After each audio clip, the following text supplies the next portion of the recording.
Okay, thanks a lot, Yoni. I don't have a slide presentation. I'm just going to talk from my gut. How's that? I have worked through my career in largely in the twilight zone between academia, industry, and clinical medicine, and have tried over the years to walk a very fine line, sometimes, as my staff will vouch for, a very fine tightrope, ethically and morally, and always trying, first and foremost, to do everything I do for the good of my patients. And I guess I have a different take on the concept of partnership between industry and academia and the public and public resources, and that is that what we're dealing with is something that is really a societal phenomena that exists at the very core of who we are as a people.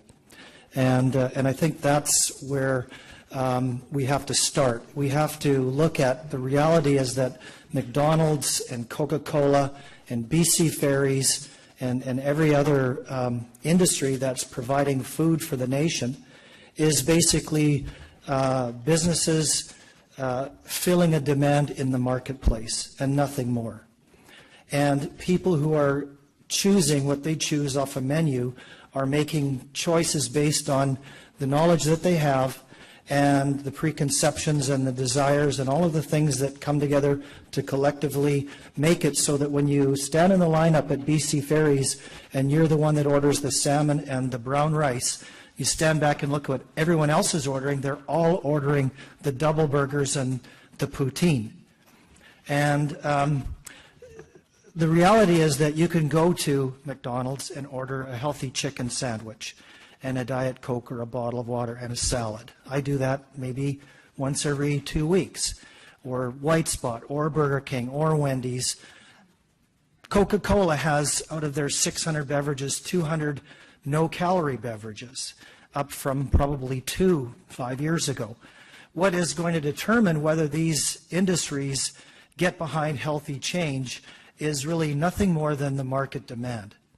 And when I deal with individual patients, the first thing that I have to do is meet those people where they're at.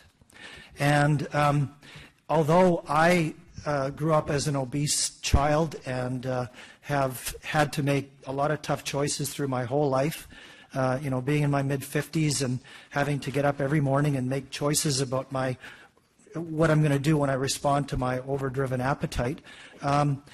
The reality is when I meet people in my office, I'm meeting people who have lives that are complex, that are demanding, that make it so that convenience might be one of the keys to keeping their life in some way sane. How do I make the nutritional advice that I give them and the emotional connections they have with food, how do I make that advice that I give them workable into the realities of their own life? And like Dr. Friedhoff has so well put, a person's best weight is the best weight that they can achieve while eating the healthiest diet they can possibly still love. And that's basically the principle that I've been living by. And thus, when someone comes to my office and they're drinking 2 liters of Coke, if I can get them to drink 2 liters of Diet Coke, that's a big win. It's a step in the right direction. It's not the best solution, but it's a good step. And if I can get them to choose the chicken sandwich from McDonald's instead of the triple burger and fries and the Coke, that's a huge win for those people.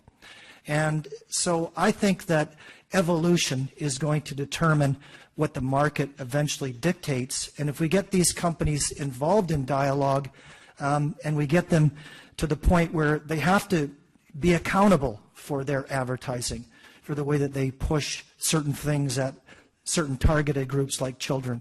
If we bring them to the table and we talk about these things and we play hardball with them and we get them to compromise and we get them to try to get better things available to the public, then bit by bit I think that there will be a shift. And you will see Coca-Cola not just have 200 of their 600 beverages no calorie, but you're going to see a host of beverages that are functional beverages that are actually healthy for you, that actually do less harm and more good. I think that it's really an evolutionary process, and if we completely take an antagonistic approach, I think that it's only going to backfire. I think that we have to try to take advantage of the momentum that industry has. In my clinic, for instance, we were able to develop the first obesity treatment center in BC that uses the medical services plan billings, and to be able to offer that to everyone of any socioeconomic background, because we had some industry backing to help offset some of our costs. And without that, being able to dialogue with industry at the table, we wouldn't be able to change lives and really make a dramatic shift in a lot of the way, a big dent in the way that obesity is managed in this province. So anyway, that's my take on it, and I think I'm right.